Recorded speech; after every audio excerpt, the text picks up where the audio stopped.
Welcome back to Bay Sunday, everyone. I'm Roberta Gonzalez. And by the way, winter officially arrives today at 3:03 in the afternoon. And it's just crazy that I even know that, because I know I run around with my head cut off half the time, and a lot of us do.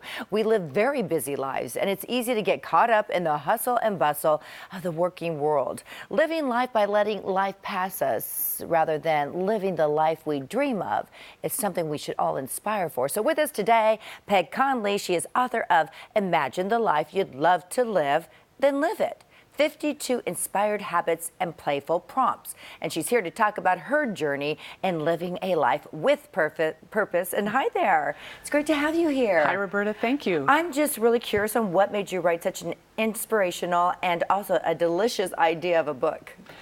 It's funny how the book came to me, and it really did drop in my lap, so to speak. It didn't start out as a book. The idea started out as a calendar. I am a watercolor artist, and I have my own line of greeting cards.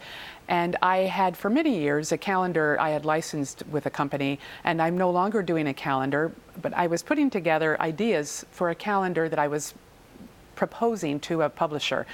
And I reviewed it with a friend of mine who has had some books published. And when I was reviewing the calendar ideas, she got really excited and she said, "Peg, that could be a book." And I said, "Really?" She said, "Yeah, you know, I've written some books."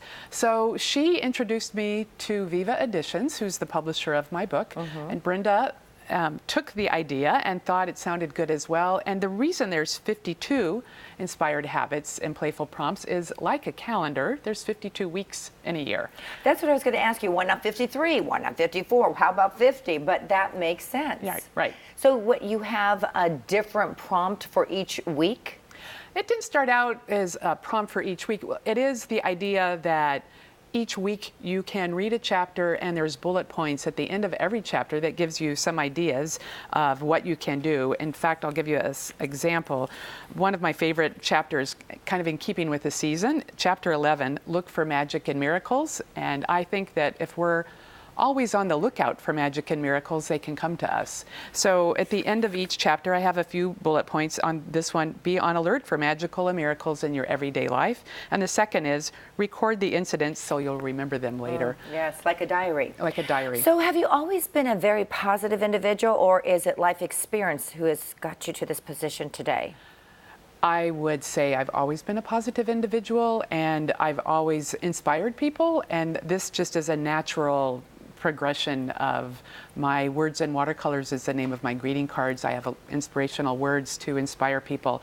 I was in the corporate world for many years in sales, and even as a salesperson, the customers or clients I would become friends with and inspire them as well. And it comes from a legacy of my parents. I was home recently cleaning out. My mom passed away, and it was interesting going through her apartment. I could see where I wrote a chapter called The Inspiration Behind the Inspiration. So clearly, I was inspired from a young age by both of my parents, who were inspiring. But you know, it's very telling, because I recently lost my mother as well, and I have to say that she was the most inspirational force in my life. So I think family is extremely important, and they do pass on that positiveness with all of us. Right. And so tell me, have you seen magic at work with people who have read your book or read your cards? I want to find, where are your cards at?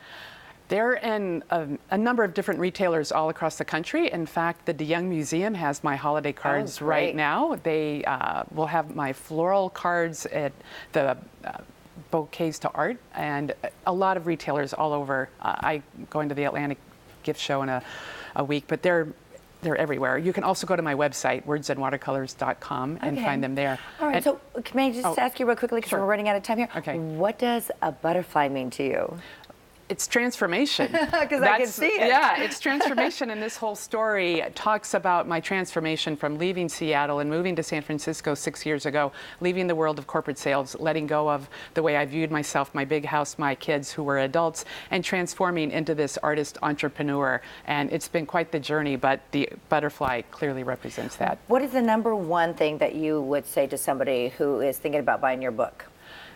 Buy it, you will have fun, you'll be informed, you'll be inspired, and you're going to want to buy more to give to gifts for your friends. Well, it sounds like a great idea for Christmas time and also for New Year resolutions. I am going to be a much more positive person, and I am going to inspire to have great habits, right? Right. That's right. And if you want more information about Peg Conley's work in her new book, all you have to do is log on to wordsandwatercolors.com. That's wordsandwatercolors.com. Peg, thank you for being here. I can't wait to read it all. I've only read a couple of chapters. Maybe I'll do it during this commercial break. We'll be right back.